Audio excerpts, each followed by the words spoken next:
Bienvenidos a Relatos del Más Allá. Me encantaría saber desde dónde nos escuchan, dejen sus comentarios, los leo con atención. Y ahora, sin más, prepárense para adentrarse en cada relato. Que los disfruten.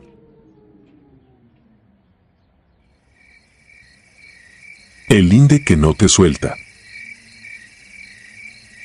Me llamo Verónica Saldaña, tengo 44 años y soy contadora en una empacadora de frutas en Querétaro. Llevo una vida normal, con horarios, facturas y el tipo de problemas que se resuelven con una llamada o una firma. No busco emociones, no persigo historias y hasta 2019 me reía de todo lo que sonara a espantan. Escribo esto porque necesito dejar registro. Desde noviembre de ese año, mi memoria ya no se siente mía. La herencia llegó por un notario de Durango, mi padrino, a quien casi no traté, murió y me dejó un predio en la sierra, cerca de un pueblo llamado Santa Gertrudis del Llano. Mi primer impulso fue venderlo sin ir, pero el título tenía un detalle, el lindero norte no coincidía con el registro reciente. Faltaba una firma local y el croquis mencionaba una construcción vieja pegada al terreno. El notario insistió en que lo más rápido era presentarme en la presidencia municipal, ubicar la mojonera y asentar todo en un acta. Yo acepté porque pensé que sería un trámite incómodo, no una marca. Tomé 2 días libres y manejé hasta el pueblo. El asfalto se acabó y el coche se llenó de polvo en la terracería. A los lados vi cercas, mezquites y portones con nombres pintados. Santa Gertrudis era pequeño, plaza, iglesia y un edificio bajo que hacía de presidencia. Me quedé en una casa que rentaba cuartos. La dueña, doña Irma, me dio una habitación limpia y una advertencia sin detalles, que no me acercara al arroyo al caer la tarde.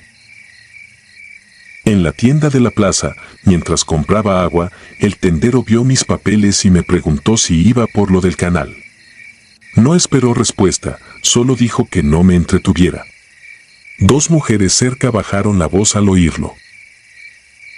En la mañana siguiente me atendió Efraín, el encargado de asuntos agrarios, un hombre de sombrero y manos ásperas. Revisó mis documentos con una paciencia que me desesperó. Luego me dijo que el problema estaba en la casa de máquinas, una estructura abandonada que aparecía en mapas viejos como parte de una hacienda, pero en los nuevos figuraba como terreno comunal. Mi predio, según el título de mi padrino, topaba con uno de sus muros. La mojonera del lindero norte era una piedra con una cruz tallada, semienterrada junto a esa base. Había que verla, tomar evidencia y firmar. Efraín propuso ir ese mismo día. Salimos en su camioneta y, tras un rato, seguimos a pie.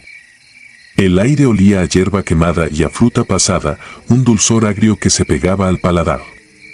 El terreno subía y bajaba entre espinas. Los insectos zumbaban y, de pronto, todo se callaba, como si alguien bajara un interruptor. Camino a la casa de máquinas noté que Efraín evitaba pisar el cauce seco, como si todavía tuviera corriente. La estructura, ya de cerca, tenía señales raras, piedras acomodadas en una esquina y el piso con franjas de tierra compacta, como si algo pesado hubiera sido arrastrado siempre por el mismo trayecto. Nada de eso lo menciona un mapa. La casa de máquinas apareció detrás de unos álamos. Era un bloque de piedra y ladrillo, con ventanas altas, tubería tirada y un canal seco que bajaba del monte. Me sorprendió el tamaño, no era un cuartito, era un cuarto enorme, pensado para ruido y trabajo. Efraín se detuvo a unos 30 metros, sin acercarse más. Señaló la esquina del muro, la mojonera estaba ahí, pegada a la base, y añadió que si yo quería la foto fuera sola, porque él no pasaría de ese punto. Le pregunté por qué, y tardó en responder, midiendo la frase, allí se oyen cosas y, a veces, se siente que te jalan. No sonó a cuento. Yo pensé en perros, en víboras, en gente escondida. Necesitaba terminar y regresar. Caminé sola. Cerca del muro, el aire se sentía más frío y el olor cambió a humedad guardada, piedra mojada por años y ese mismo dulzor agrio, concentrado. Encontré la piedra de inmediato, una cruz gastada bajo tierra. Saqué el teléfono y me agaché para encuadrar la marca junto al muro. La sombra me tapaba la luz, así que me moví un poco, quedando a un paso de una abertura sin puerta. Adentro solo había oscuridad y piezas metálicas, quietas. No entré. Me incliné lo mínimo. Entonces escuché algo pequeño, como pasos descalzos sobre piedra. Me quedé inmóvil. El sonido se detuvo y, enseguida, una risa breve, finita, salió desde adentro, tan cerca que me tensó la nuca. Por reflejo grité el nombre de Efraín. No respondió. Tomé aire, me obligué a no hacer el ridículo y apreté el botón de la cámara. La pantalla parpadeó, la imagen salió movida, como si algo hubiese cruzado frente al lente. Iba a intentar otra toma cuando el teléfono se apagó de golpe, con batería que minutos antes estaba alta. En ese instante me sujetaron el tobillo izquierdo. No fue un roce. Fue un cierre firme alrededor de la bota, una mano pequeña con una fuerza imposible. Miré hacia abajo. No había nada. Solo polvo, mi pie y la mojonera. Intenté levantar la pierna y no pude. Tiré hacia atrás y el agarre apretó más, como si los dedos se hundieran a través del cuero. Me agaché para tocar y mi mano encontró aire, pero la presión seguía, exacta, inteligente. Un escalofrío me subió por la pantorrilla, y desde dentro llegó un golpe metálico lento, como una máquina queriendo arrancar sin agua. La abertura parecía tragarse la luz. Jalé con todo el cuerpo. No se dio. Volví a jalar y caí de espaldas entre la maleza. En cuanto mi espalda tocó el suelo, el agarre desapareció, sin transición, como si jamás hubiera existido. Me quedé un segundo mirando la entrada. Cerca de la mojonera vi huellas pequeñas, en círculo, hundidas demasiado profundo para su tamaño. Me levanté y corrí hasta donde estaba Efraín. Tropecé, me llené de espinas, pero no volteé. Él me miró de arriba abajo, como si confirmara algo, y preguntó si la había visto. Asentí y solo pedí que nos fuéramos. Regresamos sin hablar. En la presidencia firmé lo que me puso enfrente. No discutí nada. En la casa de doña Irma me quité la bota y revisé el tobillo, ni marca ni moretón. Aún así sentía un ardor interno, como una liga apretada bajo la piel. Ya en la presidencia, mientras sellaba mis hojas, Efraín dijo sin mirarme que ese cuarto se construyó para jalar agua al potrero, y que una noche de lluvia el motor se atoró. 2 hombres entraron a destrabarlo y no salieron hasta que amaneció. Los encontraron vivos, pero con la mirada perdida, y desde entonces nadie volvió a trabajar allí. Esa noche dejé la luz encendida. Cerca de la madrugada oí en el patio pasos diminutos arrastrando tierra, dando vueltas, deteniéndose justo bajo mi ventana. Luego algo tocó la pared, 3 veces, suave, paciente. Me quedé inmóvil, contando mi respiración. No abrí, no hablé, no miré. La madrugada de los pasos terminó con esos 3 golpes suaves, y luego un roce lento, de abajo hacia arriba, repitiéndose, como si contara. Al amanecer, el patio estaba vacío. En la tierra húmeda del lavadero vi las huellas pequeñas que daban la vuelta por mi ventana. Me fui de inmediato. Al pasar junto al arroyo vi una bota vieja atorada entre piedras, del mismo lado de mi tobillo, y sentí náusea. En el cuarto, al conectar el teléfono, encendió como si nada. Revisé la galería, había una foto que yo no recordaba tomar, la mojonera desde arriba y, junto a mi bota, una marca alargada en la tierra, como una palma sin dedos. La imagen desapareció al instante, como si nunca hubiera existido. Entregué los papeles al notario, acepté la primera oferta por el predio y pedí que no me llamaran más. No volví a Santa Gertrudis del Llano ni pregunté por la casa de máquinas. A veces, en la empacadora, cuando camino entre pasillos fríos y el aire se queda quieto, siento el mismo cierre breve en la pierna, la misma presión infantil, la misma fuerza sin cuerpo. Me detengo, respiro y me digo que estoy lejos, que todo fue cansancio y sugestión. Pero en ese segundo exacto, antes de que el movimiento vuelva, me parece ver en el piso limpio una marca mínima, como el inicio de una huella que no debería estar ahí. Desde entonces, ya no pienso en fantasmas, pienso en sitios que registran a quien se acerca y en linderos que no se conforman con quedar en un papel.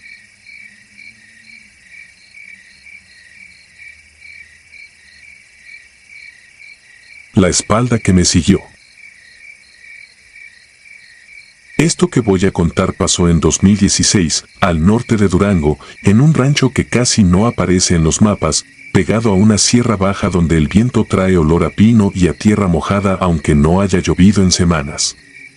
Yo vivía en la ciudad y mi vida era de oficina, tráfico, ruido. Lo único de campo que conocía era lo que mi padrino Eusebio contaba en las reuniones, cuando se quedaba viendo a un punto fijo como si allá, lejos, todavía estuviera la misma vereda de su infancia. Eusebio murió en Gómez Palacio, rápido y sin drama, de esos finales que no te dejan frases ni despedidas. No tuvo hijos. Mi mamá, por ser su prima, se encargó de papeles y, como yo era el único con tiempo, me tocó ir al rancho a cerrar la casa, revisar el terreno y decidir si se vendía. No era herencia de dinero, era herencia de polvo, cercas caídas y un nombre en un acta. Llegué un miércoles, después de manejar horas por carretera y luego meterme por una terracería que parecía hecha para cansar a la gente y convencerla de darse la vuelta. El rancho se llamaba San Isidro de Abajo, pero no era un pueblo como tal, eran unas cuantas casas separadas, una tienda con báscula vieja y una capillita con una campana que ya casi no sonaba. La casa de mi padrino quedaba apartada, a un buen tramo de los demás, en la orilla de una planicie que termina en una lomita pelona, lisa como un lomo de animal, con dos piedras grandes arriba que desde lejos parecen asientos.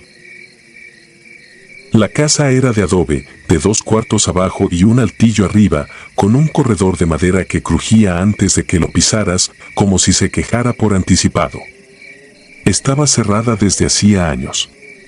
Adentro olía a guardado, a jabón antiguo, a madera reseca, y había un frío que no tenía lógica. Afuera el sol pegaba duro y aún así, en cuanto cerré la puerta, se me erizó la piel como si hubiera entrado a una sombra demasiado profunda.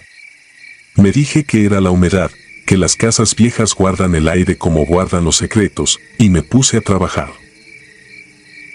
Barrí, abrí ventanas, saqué cosas que no servían, cajas de latas, revistas viejas, trapos con olor a alcanfor. En un cajón encontré llaves amarradas con un mecate y un cuaderno grueso, de pasta negra, con el nombre de mi padrino escrito con letra apretada.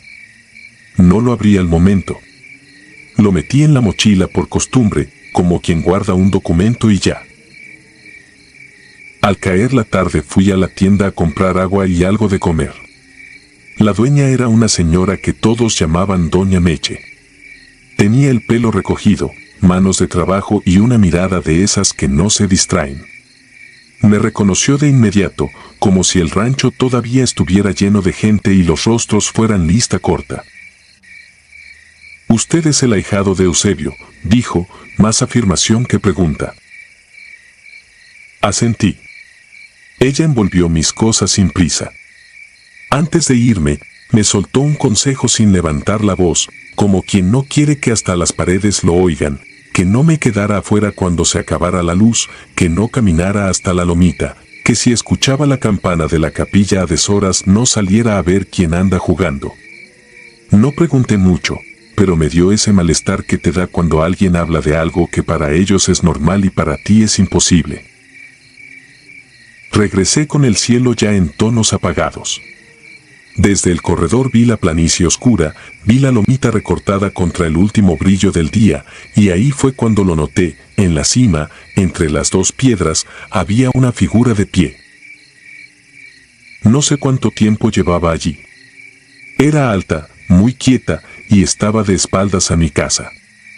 No era el típico vecino curioseando, estaba demasiado lejos para eso y, aún así, se sentía como si estuviera cerca.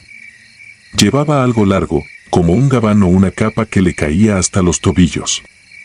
El viento movía el pasto seco de la loma, pero esa tela no se movía nada. Me quedé mirándolo con el agua en la mano, esperando ver el gesto mínimo de una persona viva, acomodarse, rascarse, cambiar el peso del cuerpo.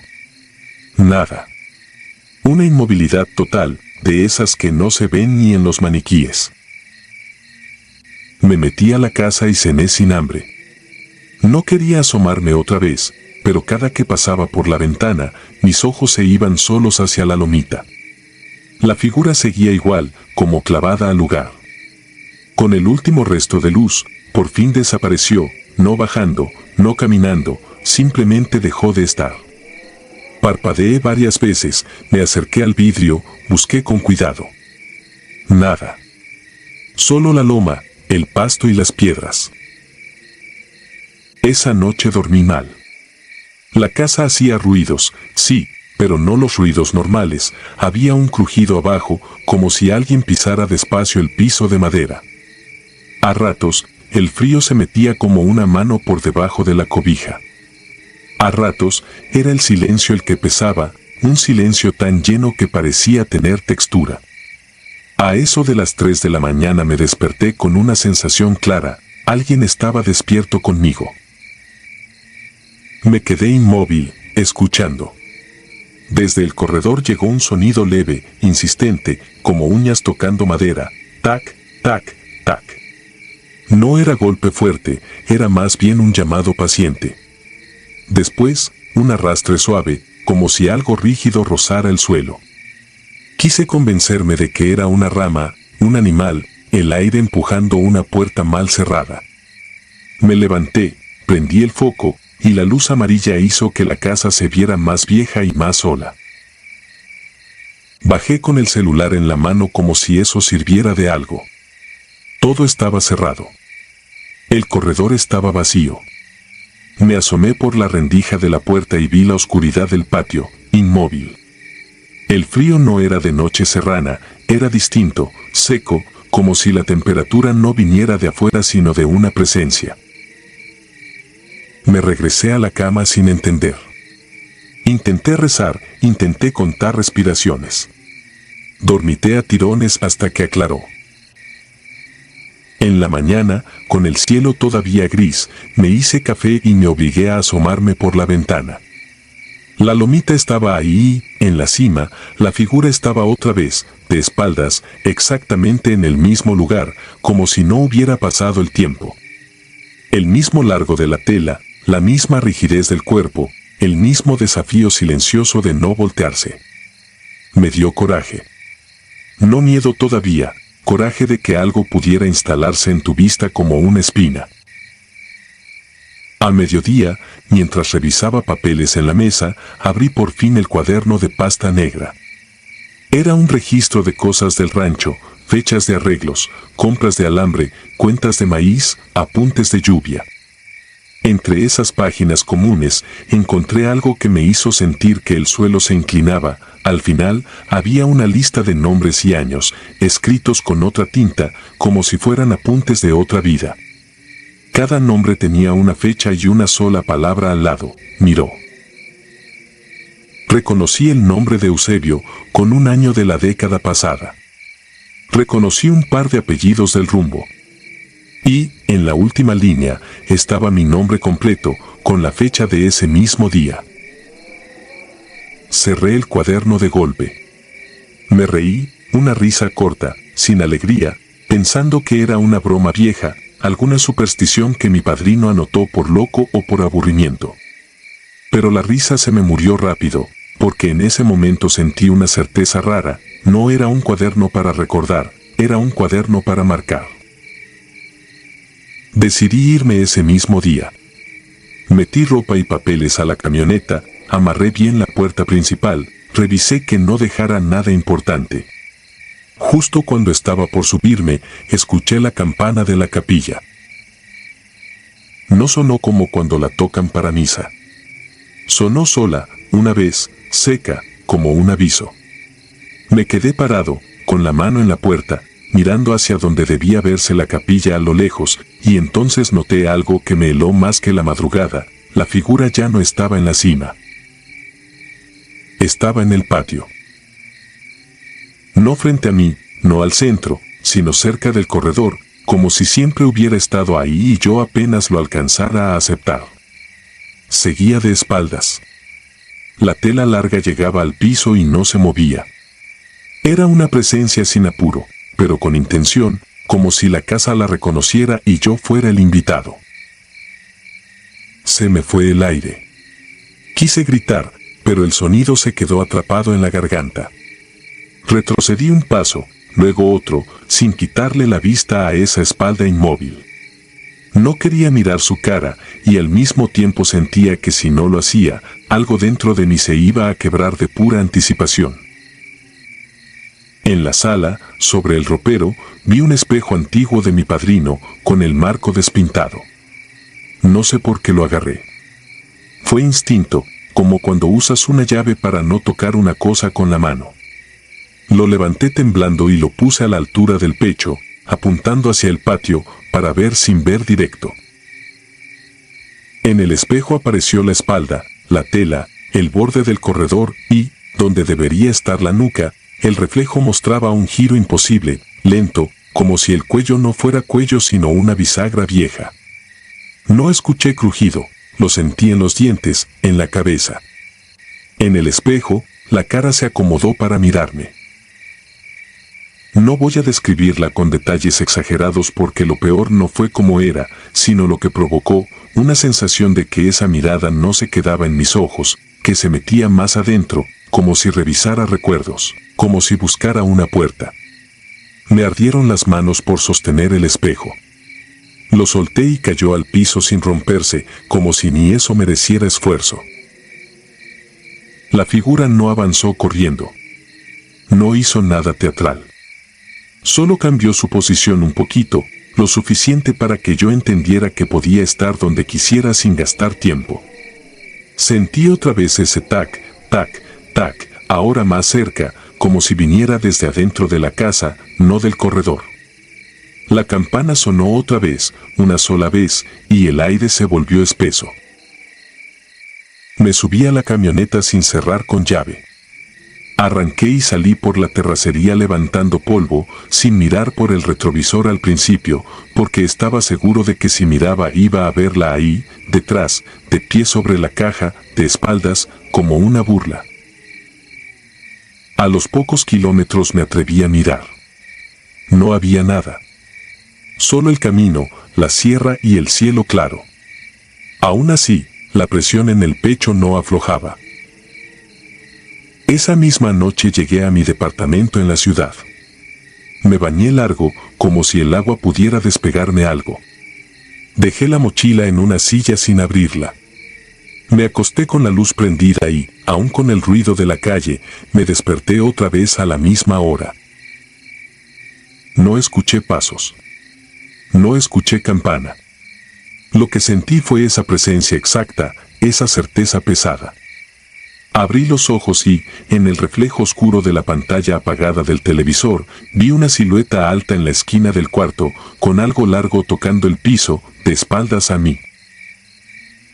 Me incorporé despacio, con un cuidado ridículo, como si el movimiento pudiera empeorar todo. Prendí la lámpara. La esquina estaba vacía.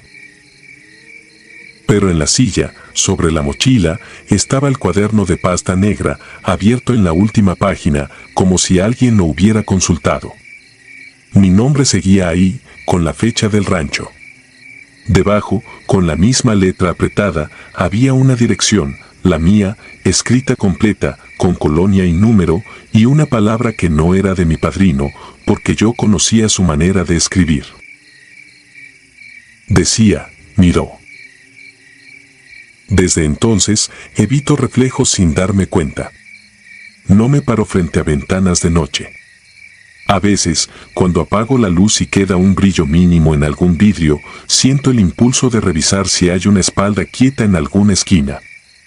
Y lo peor es que, cuando vuelvo a pensar en aquella lomita pelona y en las dos piedras arriba, entiendo algo que en el rancho nadie te explica con frases. No se trata de que tú veas algo extraño, se trata de que, en el momento en que lo miras, ya dejaste una puerta abierta.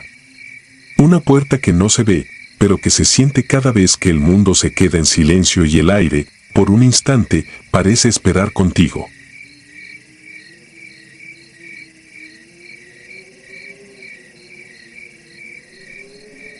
La boca que camina. Nunca había escrito aquí. Me la paso leyendo lo que otros cuentan, esas cosas que no tienen explicación, y siempre termino pensando que la mitad es exageración. Hoy ya no puedo sostener esa idea. Necesito dejarlo en algún lado por si un día me despierto y no puedo explicarme ni a mí mismo lo que me está pasando. Mi familia materna viene de un rancho metido en la sierra de Durango, rumbo al Espinazo del Diablo. Le decimos La Tinaja.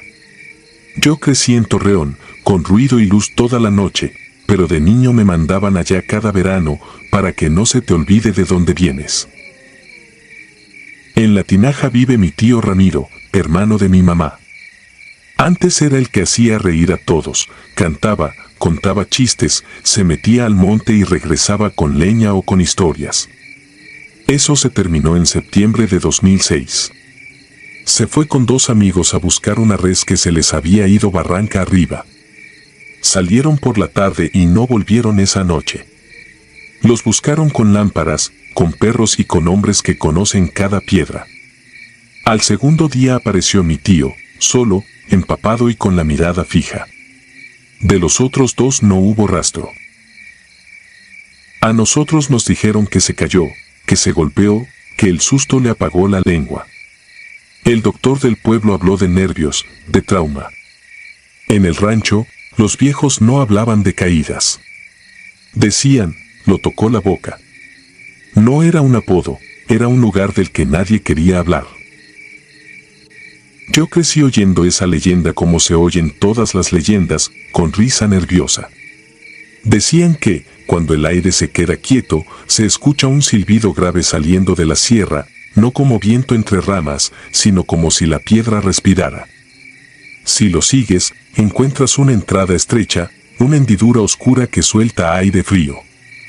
La trampa era simple, te das la vuelta un segundo y, al mirar otra vez, la entrada ya no está, en su lugar hay roca lisa, y el mismo silbido aparece más lejos, como si caminara. Mi tío Ramiro se volvió la prueba sentada en el porche. Desde 2006 no pronunció una palabra. No estaba ido, entendía todo, ayudaba en lo simple, pero su boca se quedaba cerrada. A veces soltaba un silbido bajo desde la garganta, corto, áspero, como un intento de hablar con un idioma que no existe.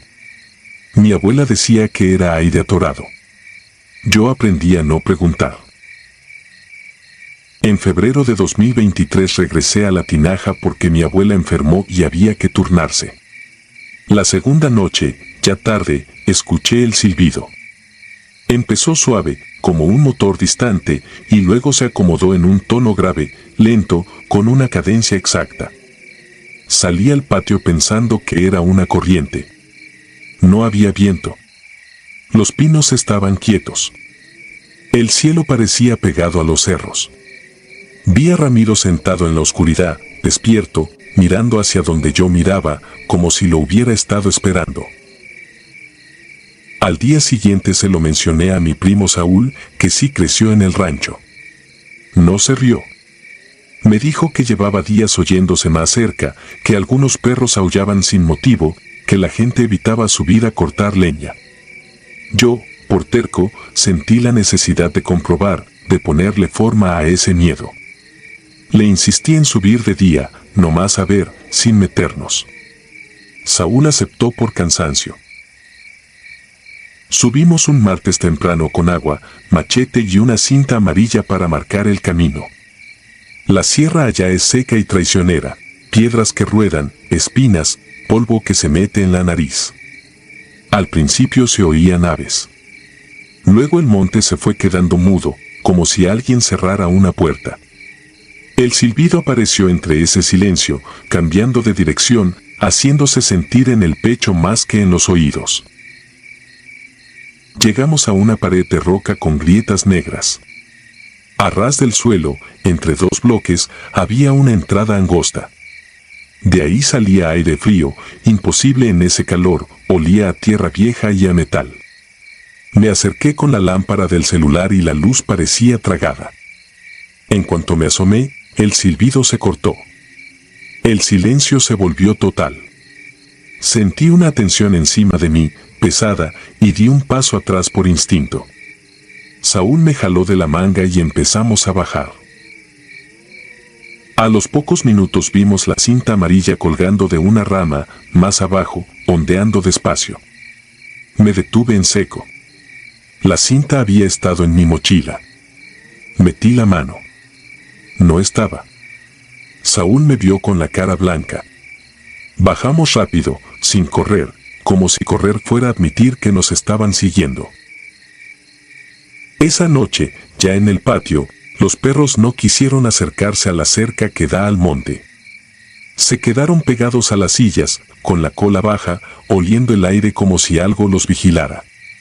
Mi abuela trazó una línea de sal en el umbral. Ramiro no se movió, solo miraba la sierra y soltaba, de vez en cuando, su silbido de garganta. Esa tarde no pude soltar la idea. Volvimos al amanecer para confirmar que no era imaginación.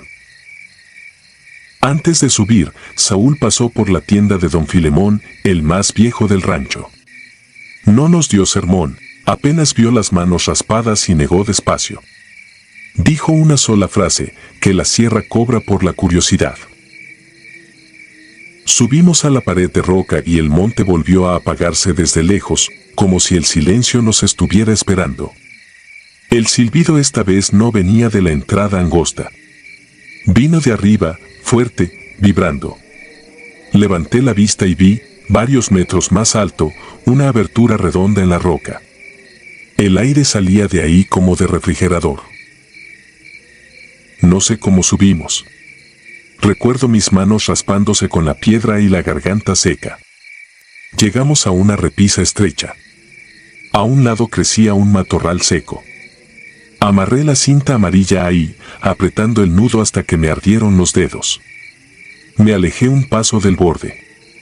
El silbido se apagó de golpe. El silencio me zumbó en la cabeza. La abertura era una oscuridad sin fondo, y tuve la certeza de que, si me inclinaba, algo dentro iba a aprender mi nombre. Bajamos. Cuando mis botas tocaron el suelo, volteé para ver la repisa, la abertura, el matorral con la cinta. La pared era lisa. No había repisa. No había nada. Pasé la palma por la roca caliente, buscando una marca. Sólida, continua, como si nos hubiéramos inventado la subida. Entonces el silbido comenzó detrás de nosotros, hacia el camino por donde veníamos. Nos giramos despacio.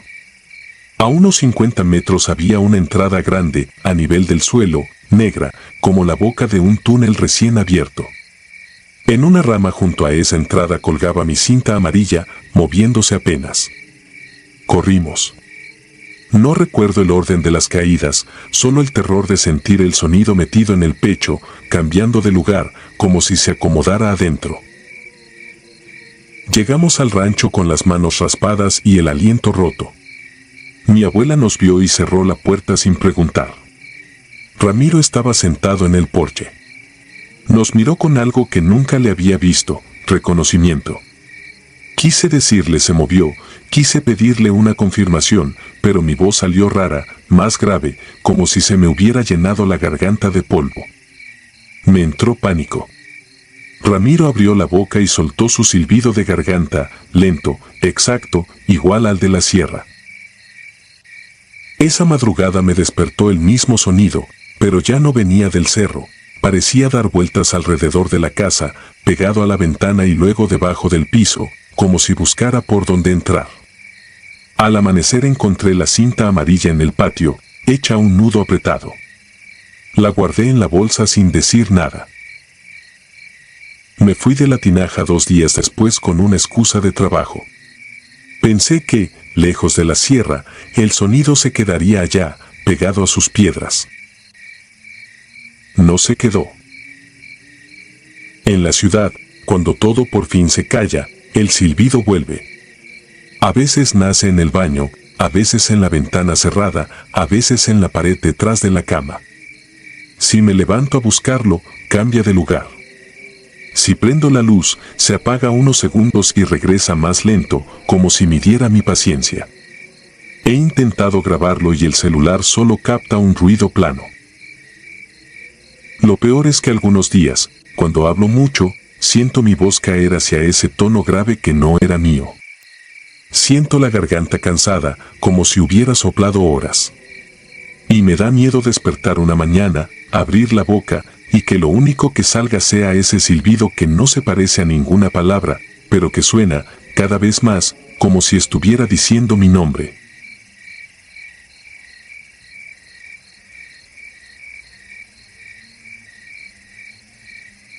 La noria te sigue. Esto me pasó en noviembre de 2021, cuando acepté un trabajo temporal en la Sierra de Durango. Me contrataban por semanas para arreglar plantas de luz y bombas en ranchos donde no hay más que monte. Esa vez el encargo era en un rancho al que le decían La Noria, nombre que venía de un pueblo viejo, de esos que en la región llaman pueblo maldito, abandonado desde hace décadas. No era sitio de turismo, la gente solo decía que el camino tenía mañas. Fui con Sergio, un compañero que manejaba mejor que yo en terracería. Para llegar había que salirse de la carretera y meterse por casi 20 kilómetros de piedra suelta, curvas cerradas y subidas que te obligaban a ir en primera. De día ya imponía respeto, de noche la sierra es una pared negra, sin luna y sin una luz que te ubique. Los primeros días bajamos temprano por diésel y refacciones, siempre regresando antes del ocaso. El tercer día se nos complicó, la pieza del regulador no servía y nos mandaron hasta Santiago Papasquiaro por otra. Entre la vuelta y la espera, cuando por fin tomamos la terracería de regreso, el tablero marcaba las 11:30. Sergio manejaba una Nissan Estaquitas blanca, golpeada de las puertas pero aguantadora. Yo iba de copiloto, con la ventana apenas abierta para no dormirme. El motor sonaba parejo y la grava pegaba en el chasis como granizo seco. Luego vino esa sensación de que el aire se volvía más pesado. Sergio dejó de tararear y bajó la velocidad. A lo lejos, en el recto más largo, vi una figura caminando por la orilla.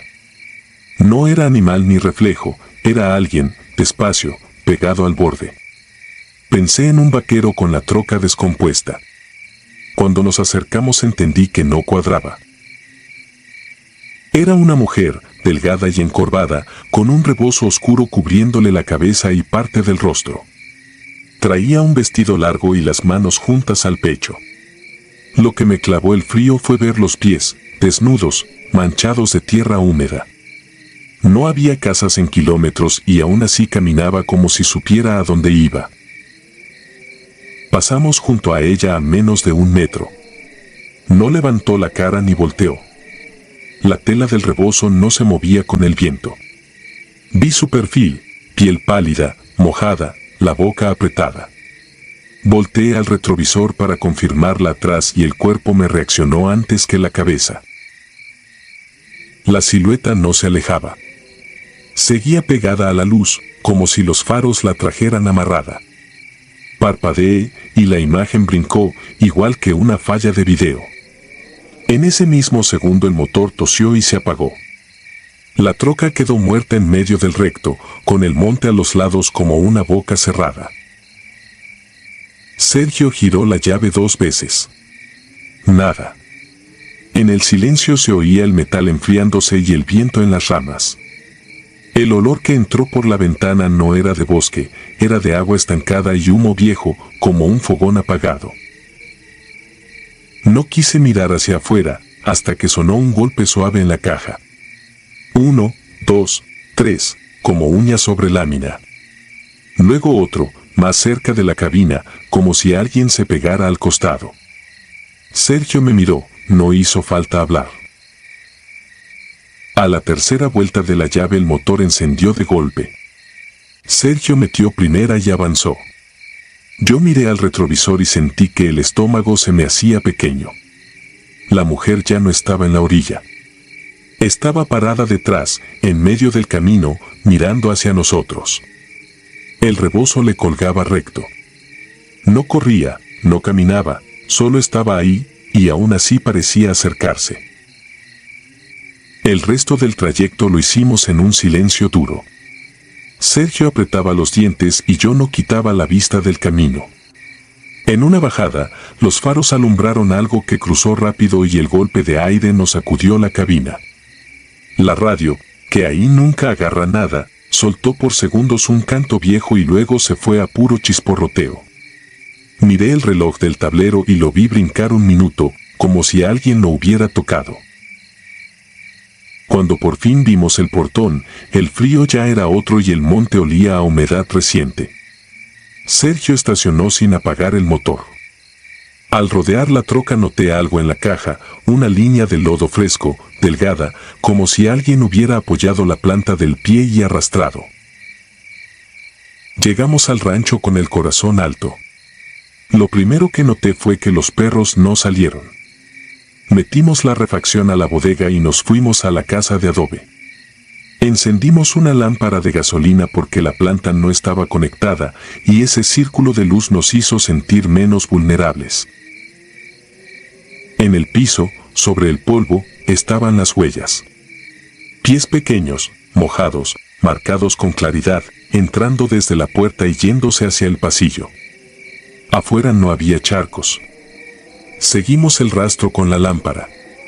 Llegaba al cuarto, daba la vuelta junto a mi cama y ahí se cortaba, como si alguien se hubiera detenido y luego se hubiera levantado al aire.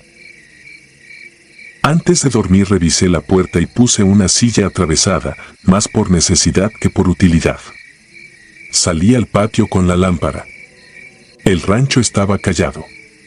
Alumbré hacia el corral y vi las reses paradas, todas mirando hacia la dirección del camino, como si esperaran que algo llegara. Regresé sin mirar a los lados. Esa madrugada dormí vestido, con las botas puestas. A ratos oía pasos afuera, lentos, sin prisa. Me levanté y no vi a nadie. La flama de la lámpara bajaba sola por segundos y luego volvía, dejándome con la piel erizada. Al día siguiente llegó don Ciriaco, el vaquero más viejo. Le contamos lo del motor y lo de las huellas, sin adornos. Él nos escuchó serio y preguntó si la mujer llevaba los pies desnudos. Cuando asentimos, su cara no mostró sorpresa, mostró cansancio. Nos habló del pueblo viejo. Dijo que antes había casas y una capilla, y que en una temporada se murió gente a montones. Como el panteón quedaba lejos, empezaron a enterrar a los suyos junto a la vereda, marcando con piedras planas. Luego hubo pleitos por una mina y la gente se fue. Las marcas quedaron, y el camino se hizo encima de ellas. Don Ciriaco nos dio 3 consejos simples: no recoger a nadie, no seguir luces en el monte y no detenernos en el recto, aunque el vehículo fallara. Trabajamos 2 días más y todo pareció normal, hasta que nos faltó aceite y tuvimos que bajar otra vez. Salimos con tiempo, pero al volver la sierra ya estaba sin luz. En el recto, el motor volvió a jalonear. Yo miré fijo al camino, esperando verla en la orilla. Estaba en el centro, quieta, como clavada. Esta vez traía un bulto pequeño envuelto en tela, pegado al pecho. Sergio frenó y la troca patinó en la grava. Nos quedamos a unos 5 metros. La mujer levantó la cara. Era una cara normal, pero sin gesto humano, con los ojos abiertos de más, sin parpadear. No había enojo ni tristeza, solo una atención fija. Levantó el bulto un poco, como si lo ofreciera. En ese momento el viento cambió, llegó un olor fuerte a tierra removida, y se oyó a lo lejos un tronido seco, como cuando un cerro se suelta. Sergio metió reversa. Retrocedimos hasta que la curva nos tapó la vista, luego dimos vuelta y regresamos hacia la carretera. A los pocos minutos se oyó detrás un estruendo que hizo vibrar el volante. Un tramo del cerro se vino abajo justo en el recto. Piedras y tierra taparon el camino donde habíamos estado parados. Nos detuvimos más adelante y nos quedamos dentro de la cabina, oyendo la llovizna empezar a caer. Nadie lo dijo, pero los dos pensamos lo mismo: si no nos hubiéramos detenido, el derrumbe nos agarraba de frente. Dormimos en el pueblo. Al amanecer volvimos con una máquina para abrir paso. Cuando por fin cruzamos, don Ciriaco nos esperaba en el portón. Nos llevó a un borde donde el camino viejo se perdía entre maleza. Ahí, medio hundidas, había piedras planas acomodadas como marcas antiguas. En una, ennegrecida por el tiempo, alcanzamos a leer un nombre y una fecha, como si alguien hubiera querido que no se olvidara. Ese mismo día empacamos. El patrón se molestó y dijo que en la sierra pasan cosas. Yo no supe explicarle que el miedo no fue ver a una mujer en la noche, el miedo fue sentir que el camino tiene memoria, y que esa memoria sabe detenerte, tocarte, seguirte. Regresé a mi casa decidido a no pensar en eso. 2 semanas después, una madrugada, vi el piso del pasillo. Había huellas mojadas de pies pequeños, marcadas sobre el polvo, caminando hacia mi cuarto. No había llovido. Seguí el rastro. Llegaba junto a mi cama y se cortaba, igual que en la noria. Desde entonces evito las terracerías cuando cae la noche. Y cada vez que escucho grava bajo las llantas, siento que la sierra me mira de vuelta.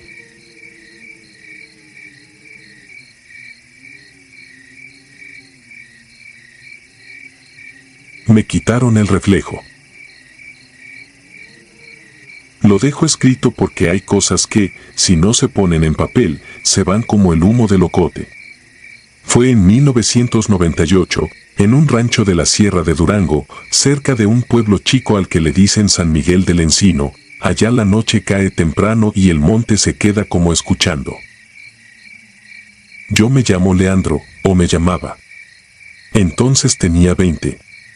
Mi hermanita, Brisa, tenía 8 y era de las que no se cansan, que si vamos al arroyo, que si me subes al mezquite, que si me compras una paleta cuando bajamos al pueblo.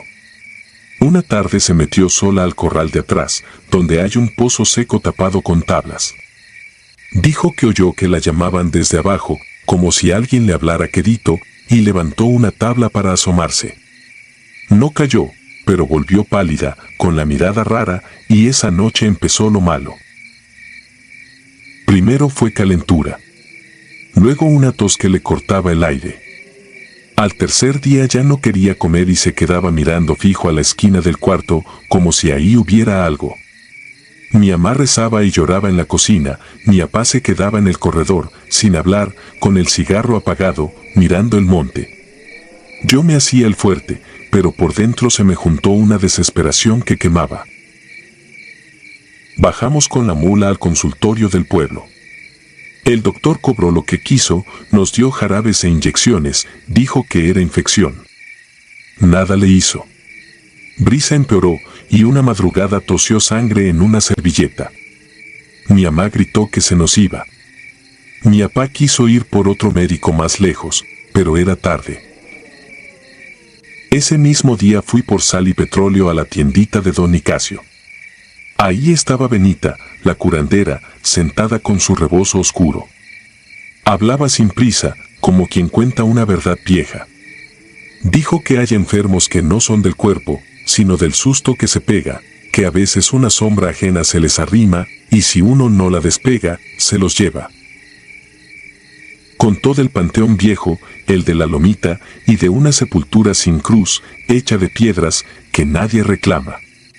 Dijo que esa sepultura oye cuando uno llega con necesidad grande, que si el que pide reza hasta que raye el día, se cumple el favor, pero el pago viene después, a su modo. Don Nicasio se santiguó y le pidió que no siguiera.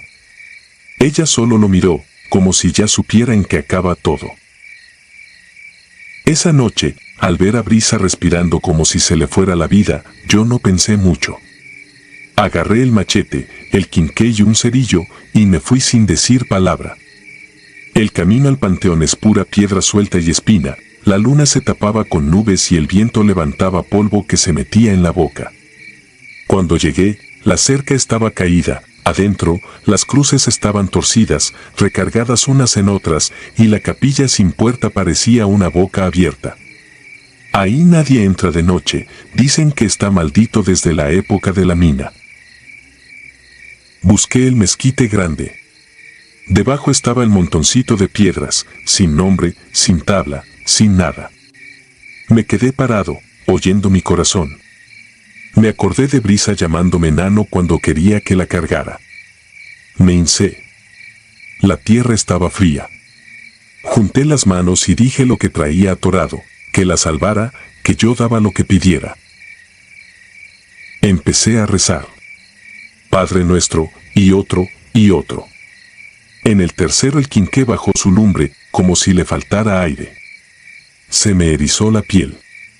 A un lado del oído sentí una respiración que no era mía, no era voz, pero una idea se me metió clara: sigue. Quise levantarme y no pude, como si la tierra me tuviera agarrado. Seguí rezando sin descanso. Si me callaba un segundo para tomar aire, sentía una presión junto al hombro, como cuando alguien se te pega demasiado. El olor a tierra mojada se hizo fuerte, y por ratos oía piedritas rodar dentro del panteón, ramitas romperse, pasos suaves que daban vuelta alrededor de mí. Yo no miraba atrás. Las cruces parecían moverse con las nubes. Abrí los ojos una vez y vi, junto a mis rodillas, una mancha oscura que no correspondía con la luz del quinqué. No era mi sombra. Se estiraba despacio hacia mis pies, como si buscara amarrarse. Cerré los ojos y recé más rápido, diciendo el nombre de Brisa entre oración y oración, hasta que se me secó la boca y se me adormeció la lengua. La noche se hizo larguísima. El frío no venía de afuera, venía de dentro, como si me apagaran por partes. Varias veces sentí que me iba a caer, pero el miedo me sostuvo. Cuando por fin cantó un gallo muy lejos, el aire cambió. La presión se aflojó, el olor se fue retirando y el viento volvió a ser viento. El cielo del oriente empezó a clarear. Me levanté como pude, dejé el machete tirado y salí tropezando, sin voltear.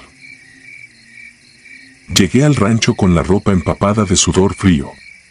Mi mamá estaba en la puerta. No preguntó nada, solo me jaló y me metió.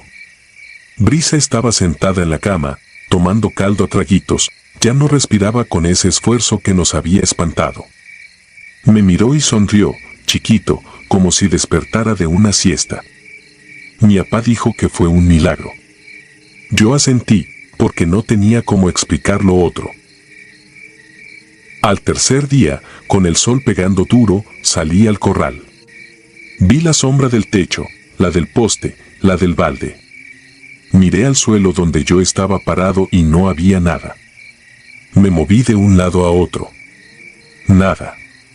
Se me aflojó el estómago. En la tarde fui con mi mamá a la capilla del pueblo. Me acerqué al agua bendita y en el charco del atrio seguí sin verme. Mi mamá me tocó la cara y dijo que andaba desvelado. Yo no le conté. Fui al espejo del cuarto de mi mamá, uno viejo, rayado. Vi la pared, la cama, la ventana, donde debía estar mi cara había una mancha sin forma, como vidrio empañado. Acerqué la mano y mi mano sí se veía, pero mi rostro no. Me fui a la pila y me asomé al agua. El agua reflejó el cielo y las ramas, pero a mí no me devolvió. Desde ahí empezó mi desgracia, despacito, sin hacer ruido.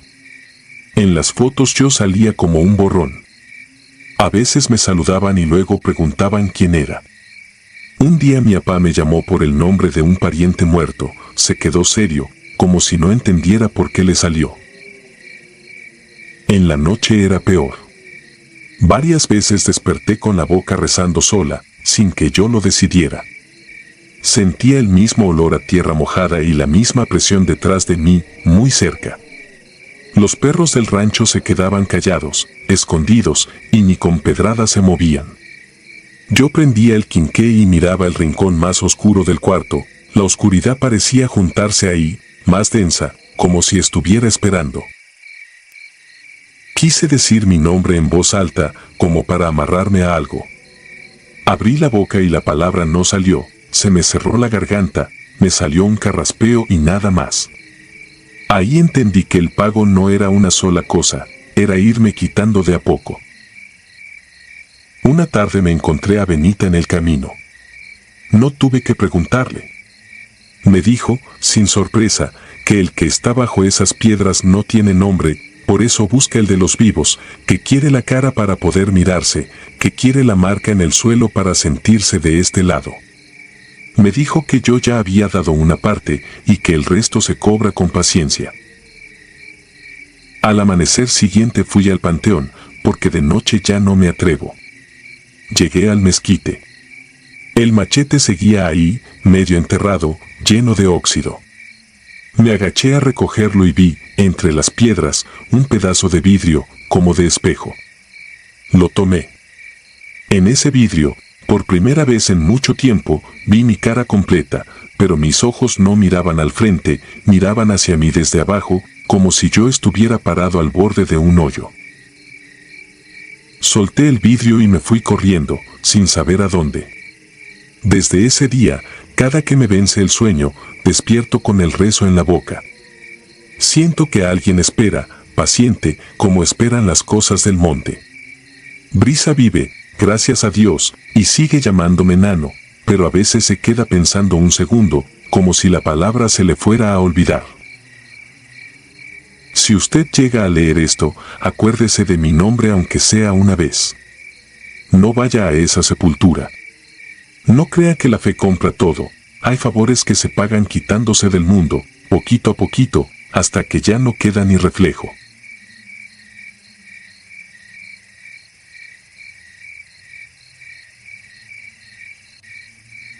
La galera que traga.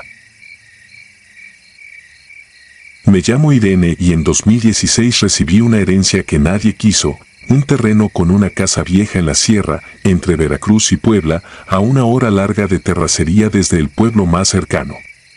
Yo vivía en Monterrey y trabajaba con textos, corrección y subtítulos, así que me bastaba con una computadora y algo de internet.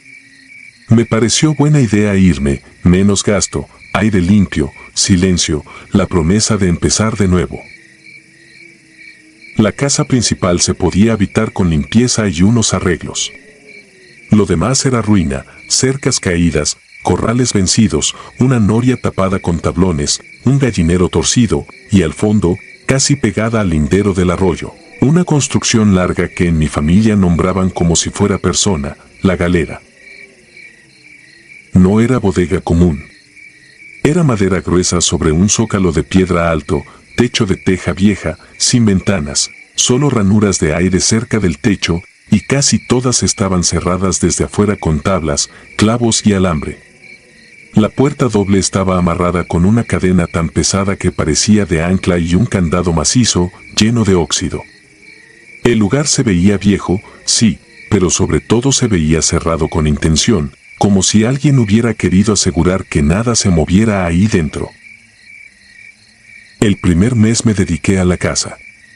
Limpié, acomodé, cambié focos, pagué un servicio satelital que funcionaba a ratos, y me acostumbré a las noches sin ruido de ciudad.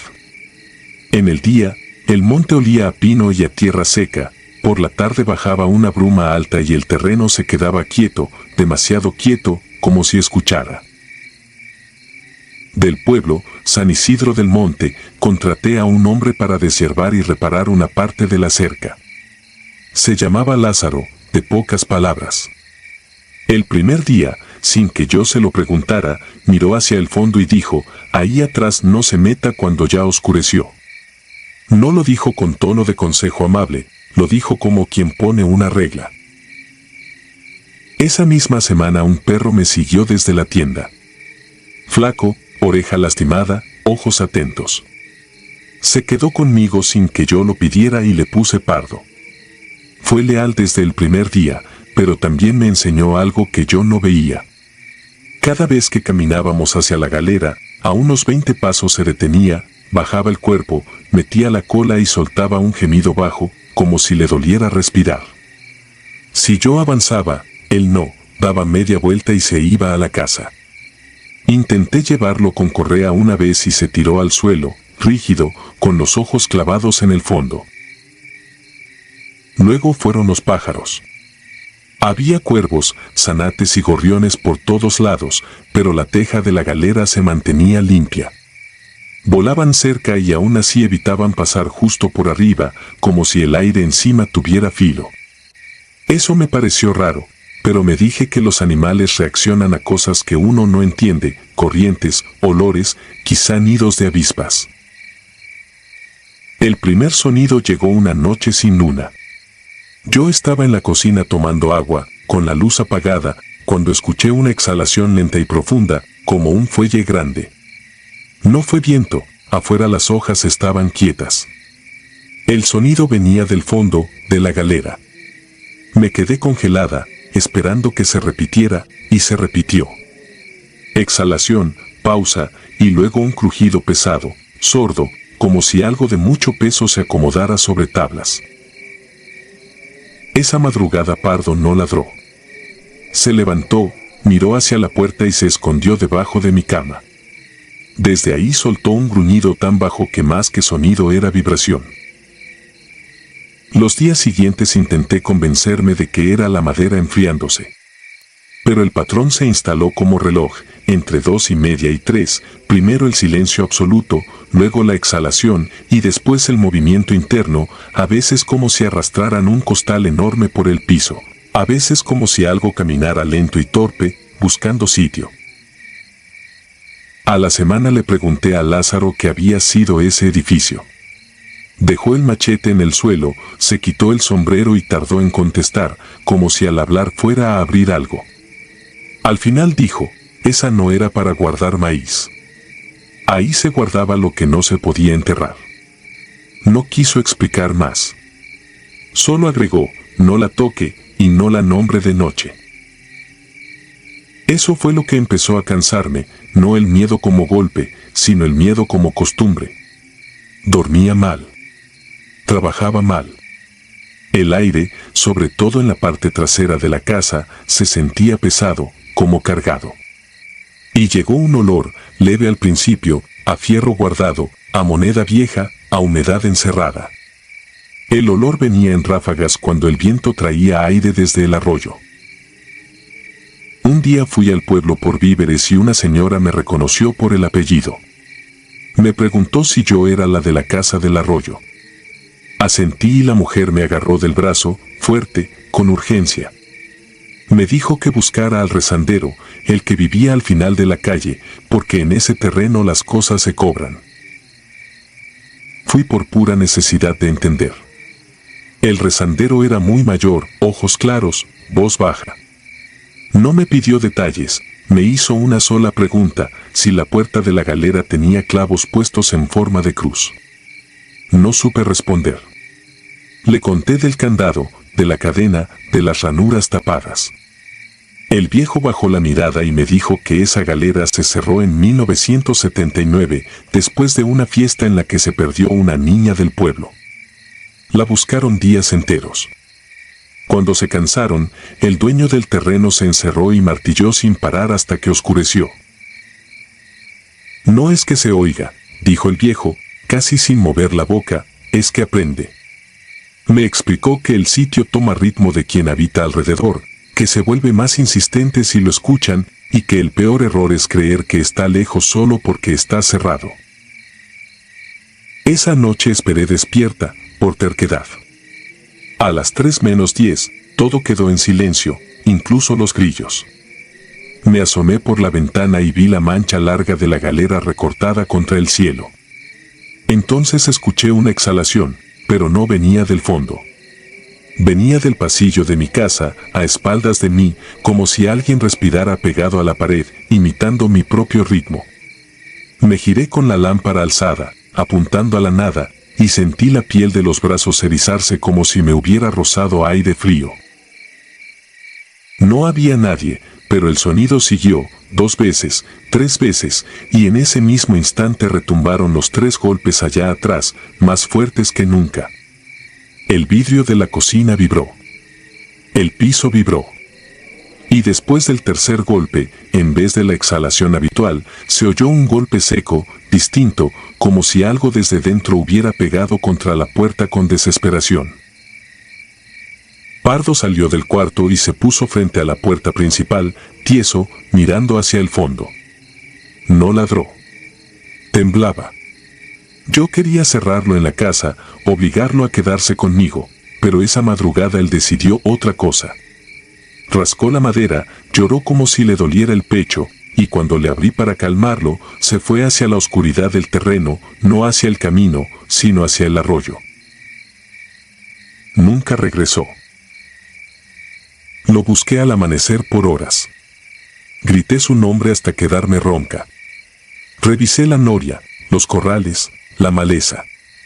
No encontré huellas claras, solo surcos en la tierra, líneas como de arrastre que iban desde la zona donde él se detenía hasta la base de piedra de la galera. Me acerqué lo suficiente para ver el candado y juro que, por un segundo, pareció que la cadena se tensaba sola, como si alguien la jalara desde dentro, probando. Esa tarde empaqué. No hice limpieza. No hice planes. Metí computadora, papeles, ropa, cargadores, y salí antes de que bajara el sol. Para irme tuve que pasar frente a la galera. En ese trayecto vi algo que me dio náusea, la madera no se veía igual. Donde antes era recta, ahora parecía abombada, como si empujara desde adentro contra sus propios clavos. Y el olor a fierro guardado era ya claro, como si lo hubieran abierto junto a mi cara. Sentí, con una certeza física, que esa cosa ya me conocía. No me perseguía porque no lo necesitaba. Bastaba con esperar. Me fui a Jalapa y renté un cuarto. Dormí con luz prendida durante semanas, no por temor a la oscuridad, sino por temor a escuchar otra vez ese ritmo entrando y saliendo. Intenté vender el rancho. Un agente del pueblo fue una vez. Al volver me llamó nervioso. Dijo que la casa estaba bien, pero que la galera ya no se veía pareja, que el zócalo de piedra tenía grietas nuevas y que el olor era peor. Me sugirió, sin decirlo, que me olvidara. Yo pensé que con huir se acaba una historia. Me equivoqué. En diciembre de 2017 un primo lejano me escribió. Me preguntó si seguía viva. Me mandó una foto tomada desde el camino, la galera a lo lejos, todavía cerrada, pero con una esquina del techo levantada, como si desde dentro alguien hubiera empujado la teja hasta romperla. En el pasto, aunque el sol pegaba de frente, se veía una sombra rara y, dentro de esa sombra, 3 marcas alineadas, como golpes en la tierra, demasiado perfectas para ser casualidad. El mensaje decía algo peor, ese mes se habían perdido 2 animales en San Isidro del Monte, y varias personas juraban que en la madrugada se oían 3 golpes, no del rancho, sino siguiendo el arroyo, como si la galera hubiera empezado a mover su llamada por la sierra. No respondí. Cerré la conversación. Bloqueé. No por falta de curiosidad, sino por miedo a que leer más la acercara, a que nombrarla la hiciera voltear. Desde entonces, cuando el reloj marca las 3 y me despierto por cualquier cosa, me quedo inmóvil, escuchando mi casa de ciudad, las tuberías, los pasos del vecino, el ruido normal de un edificio. A veces, en ese silencio breve, siento que el aire cambia de densidad, como si otro ritmo intentara acomodarse al mío. Y me acuerdo del aviso que ignoré al principio. Hay lugares que no están abandonados, solo están cerrados mientras aprenden quién eres.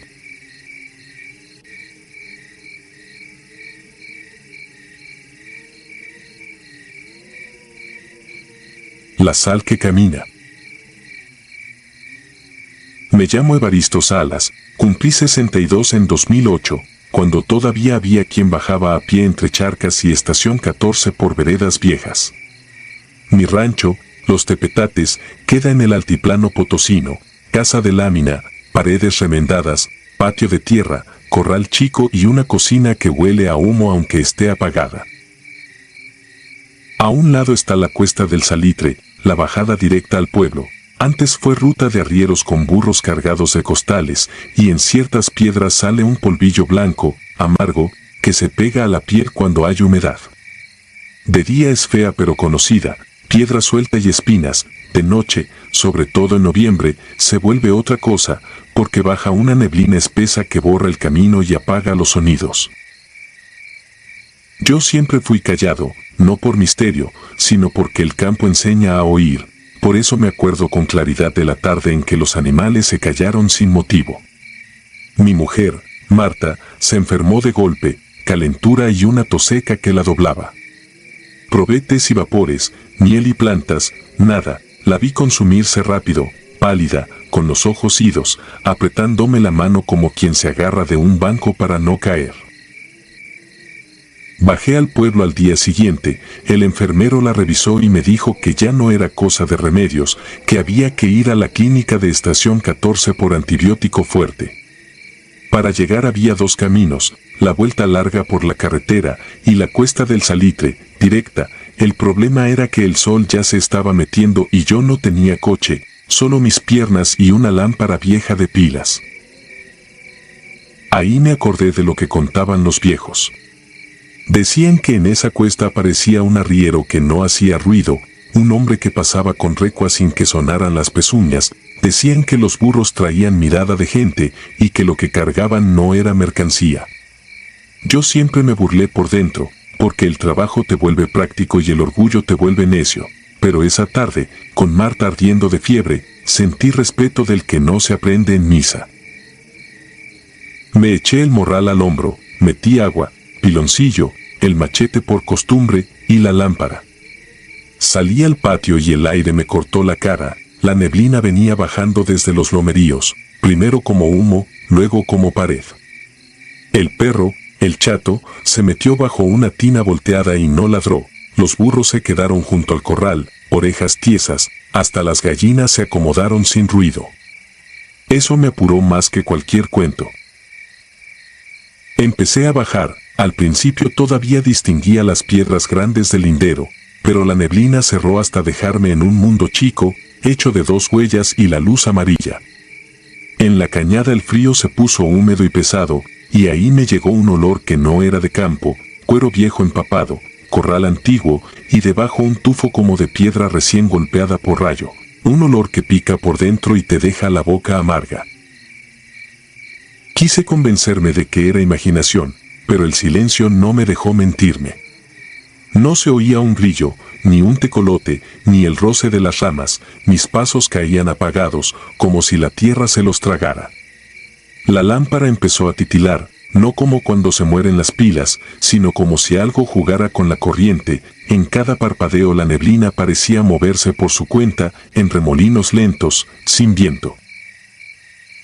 Me detuve sin querer, contuve la respiración, y supe, con una certeza que sale de la espalda, que ya no iba solo.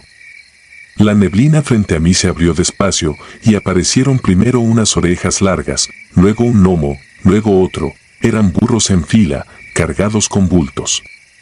No se oía nada, ni jáquima, ni cascabel, ni pezuña, avanzaban como si flotaran sobre la terracería.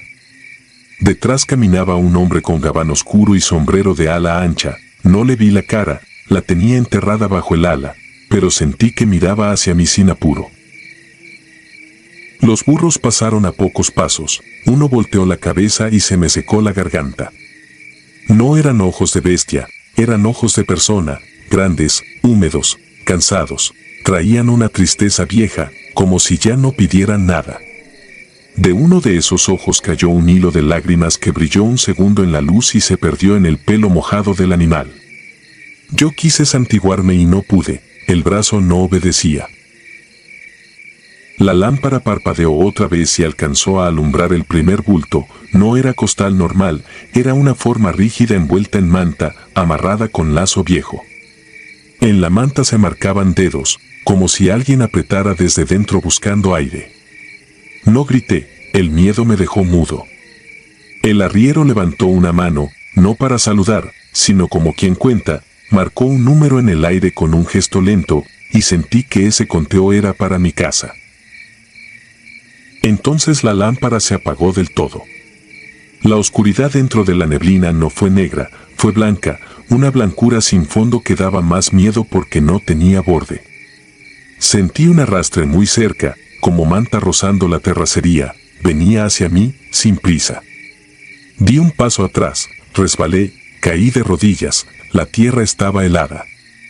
Busqué apoyo con la mano, toqué una piedra lisa, la aventé al frente por instinto, y no la oí caer, ahí el cuerpo reaccionó, me levanté a ciegas y corrí cuesta abajo.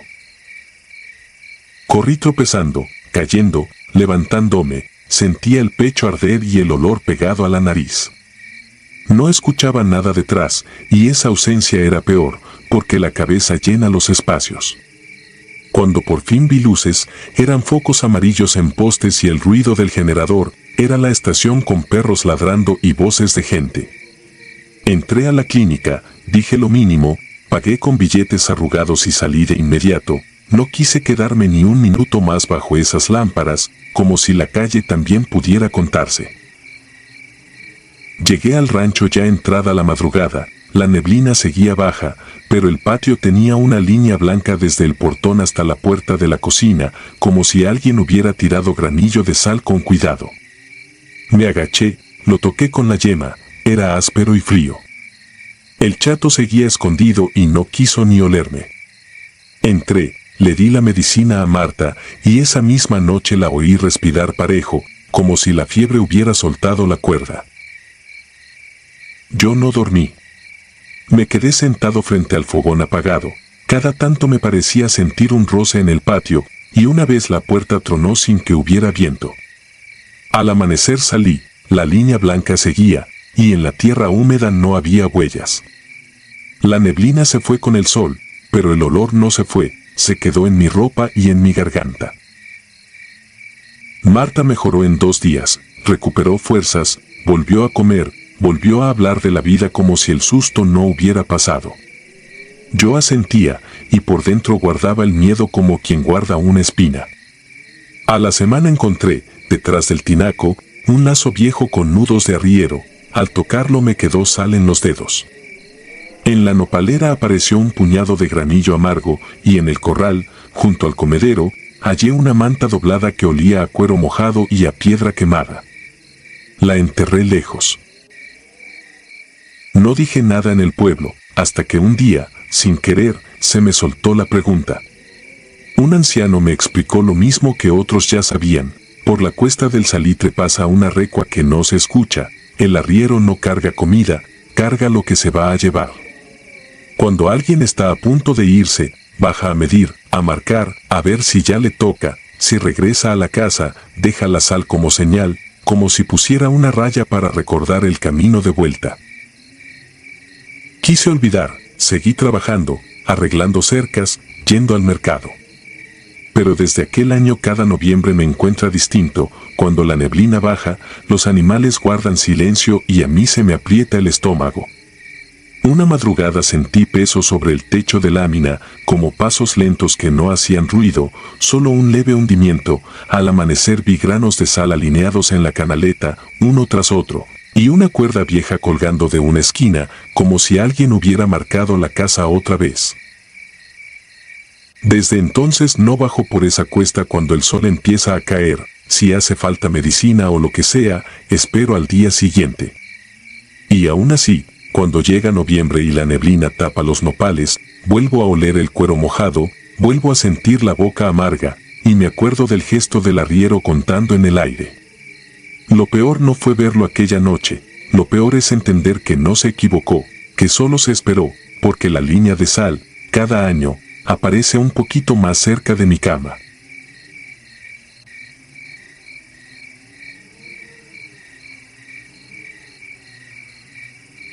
Relevo de madrugada.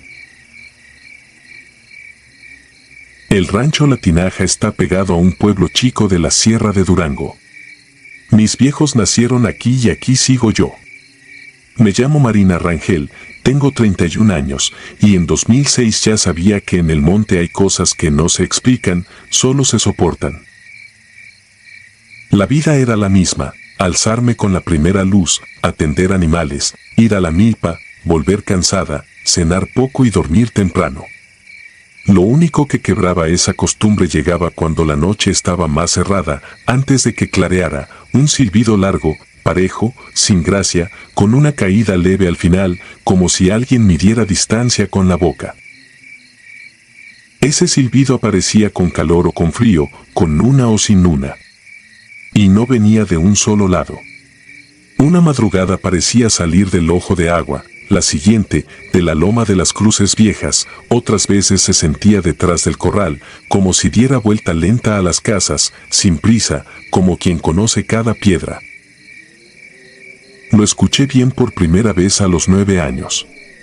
Dormía en el cuarto de adobe con mi abuela Clara. Me despertó el frío y la urgencia de salir al patio. Me puse un suéter y, en cuanto mis pies tocaron el piso, el silbido entró por las rendijas, nítido, demasiado humano. Se sostuvo, cayó un instante, volvió igual pero más lejos, luego regresó, más cerca, como si caminara sin pisar. Los perros no ladraron. Mi abuela murmuró una oración y me jaló del brazo para sentarme a su lado. No dijo nada. Al amanecer, los gallos cantaron y el mundo fingió ser normal. Con los años el silbido se volvió parte de las madrugadas. Nadie lo nombraba. Si un niño decía el silbador, lo callaban como si hubiera soltado una mala palabra. Mi abuela, que no le temía a fiebre ni a alacrán, se ponía seca cuando empezaba, a veces dejaba un plato de sal en la mesa, otras colgaba un cordón negro detrás de la puerta. Una tarde, desgranando elote, le pregunté qué era. Tardó en contestar, con la mirada fija en el cerro. Es el que busca relevo, dijo. El que no llegó a su cruz. Luego trazó una línea de sal en el umbral. Su silencio valía más que un regaño. Ese año llegó un hombre de fuera a trabajar en la cantera donde sacan laja. Se llamaba Esteban Aguirre. Era educado, callado, no tomaba y se levantaba antes que todos. Rentó un cuarto en casa de mis tíos, a unos pasos del corral. Se ganó rápido el aprecio porque no fallaba y porque no preguntaba de más. Hasta que lo despertó el silbido. Una mañana, con el café en la mano, preguntó si había algún aparato que hiciera ese ruido. Nadie le contestó. Esteban entendió y ya no insistió. Esa noche el silbido cambió. No fue más fuerte, fue más cercano, como pegado a su puerta. Yo estaba despierta cuando el sonido se detuvo justo ahí. De golpe todo quedó mudo, hasta los grillos. Me asomé por una rendija.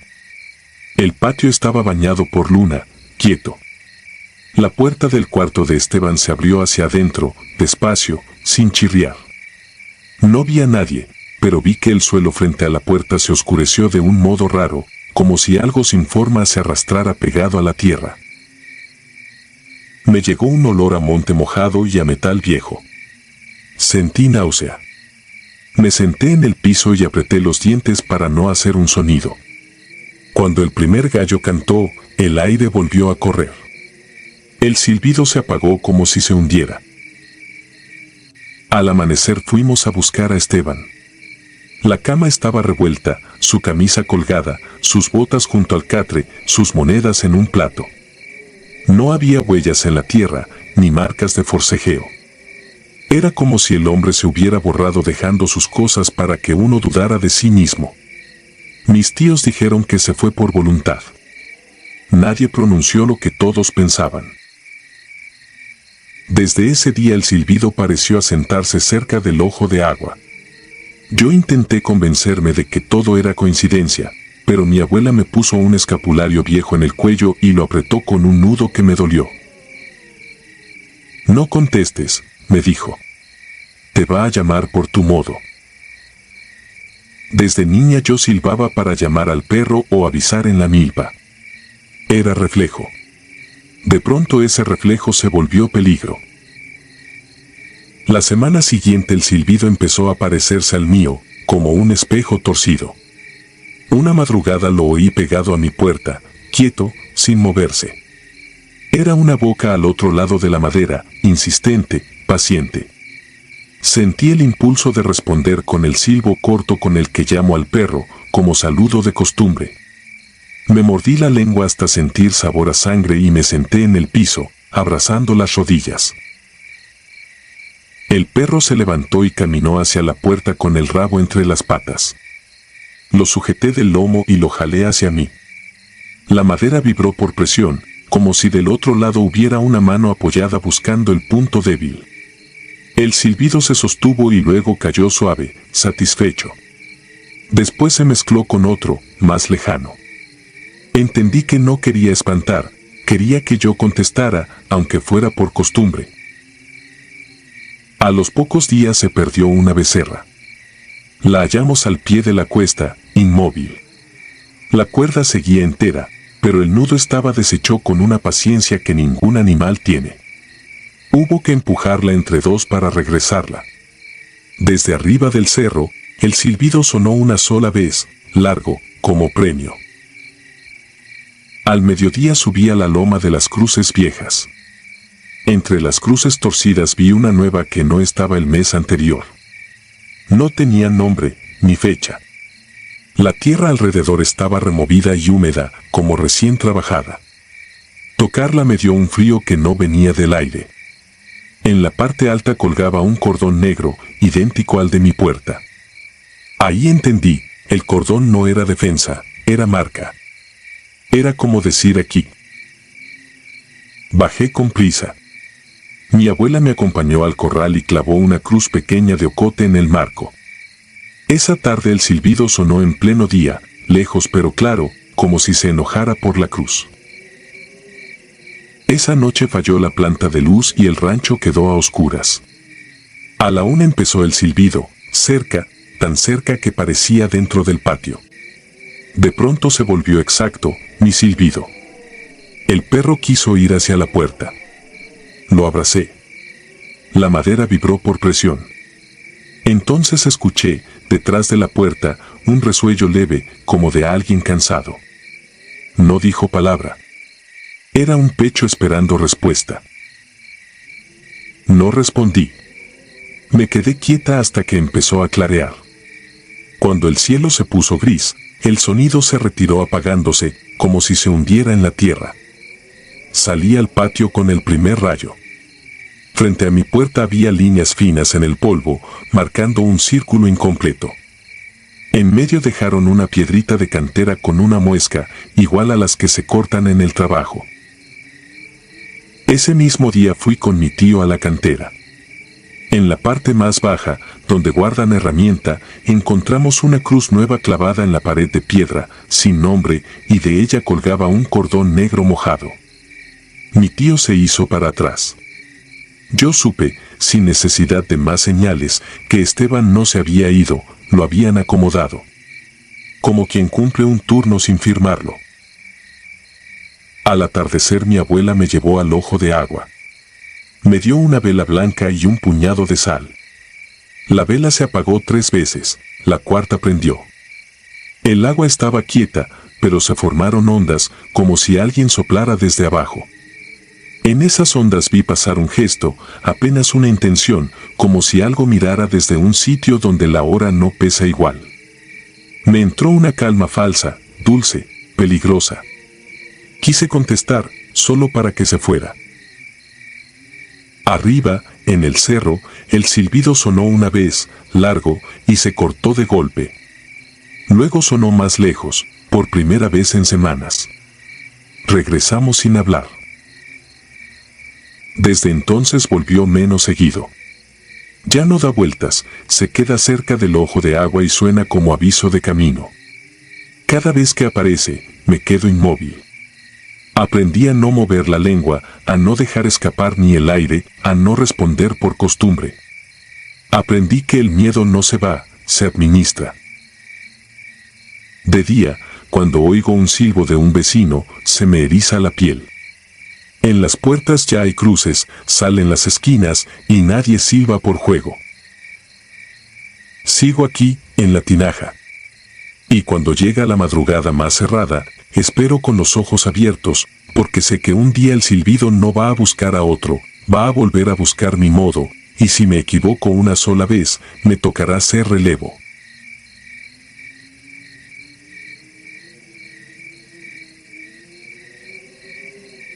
Pueblo aparecido. No escribo esto por gusto. Desde hace meses el recuerdo me rompe el sueño y me pudre las madrugadas. Me llamo Rafael Ortega, ingeniero forestal, y lo ocurrido fue en agosto de 2011, en la parte más remota de la Sierra Hidalguense, donde los caminos son venas de lodo y los cerros guardan los secretos como si fueran féretros. Mi abuela Clarisa vivía en Santa Águeda, un caserío de 30 chozas colgado de una ladera. Llegar implicaba 6 horas de brecha desde Ixmiquilpan. Fui a verla por culpa, 3 años sin visitarla desde la muerte de mi abuelo. Quería pasar una semana, cuidar su parcela y marcharme. La tercera noche un temblor me arrojó del catre. Salí al patio y vi fogonazos azules sobre la ladera opuesta, poco más de 4 kilómetros al norte. No había nubes ni ruido, el suelo latía al compás de cada destello. Duró 20 minutos y luego se apagó todo. Al amanecer ordeñábamos cuando el viejo Laureano llegó corriendo. Juraba que en el Valle de la Alfalfa, donde jamás hubo nada, había aparecido un pueblo entero. En media hora 20 vecinos, yo incluido, atravesamos los sembradíos. El claro nos dejó sin aliento, 15 casas de adobe alrededor de una plaza desierta. Paredes desconchadas, vigas podridas, puertas a punto de caer, pero con polvo recién removido en la hierba, señal de que aquello había brotado durante la noche. Nos dispersamos. Dentro de las viviendas hallamos radios de bulbos, lámparas de petróleo y fotografías sepia de gente con ropa de los años 30. Todo intacto, como si los dueños hubiesen salido a misa minutos atrás. Llegué a la iglesia. Sobre la puerta, pintado con cal fresca, rezaba Nuestra Señora del Olvido. En el altar descansaba un crucifijo ennegrecido clavado en un bloque de roca volcánica. Lucio, un jornalero, me señaló los bancos, cada asiento tenía tallado un nombre distinto y la misma fecha, 17 de agosto de 1937. Era 18 de agosto de 2011.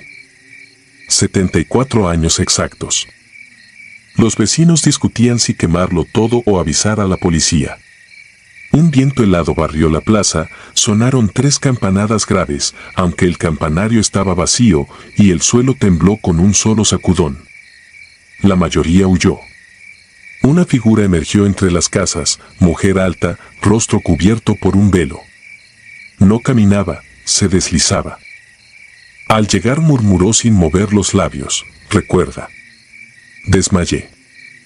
Desperté cuando me arrastraban de vuelta a Santa Águeda.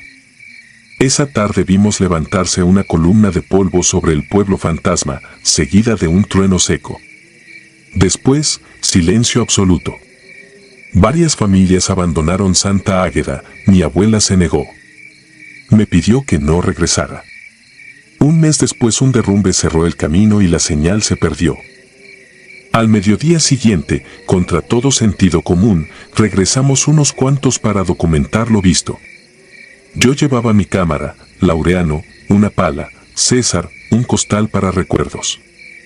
El calor estiraba las sombras cuando cruzamos la plaza. Los clavos chorreaban óxido como si hubiesen envejecido décadas en horas. Laureano golpeó el piso y el metal devolvió un eco hueco, profundo, como si existiera una cavidad bajo la casa. César encontró 2 monedas de plata con la efigie de Lázaro Cárdenas y la fecha 1936. Al instante se ennegrecieron y se le pegaron a la piel, hubo que sumergirlas en agua helada para arrancárselas. En la iglesia el aire era irrespirable, cargado de incienso rancio. Fotografié el crucifijo y la pantalla mostró la nave llena de feligreses de otra época. Miré alrededor, seguía vacía. Laureano tomó una foto con idéntico resultado.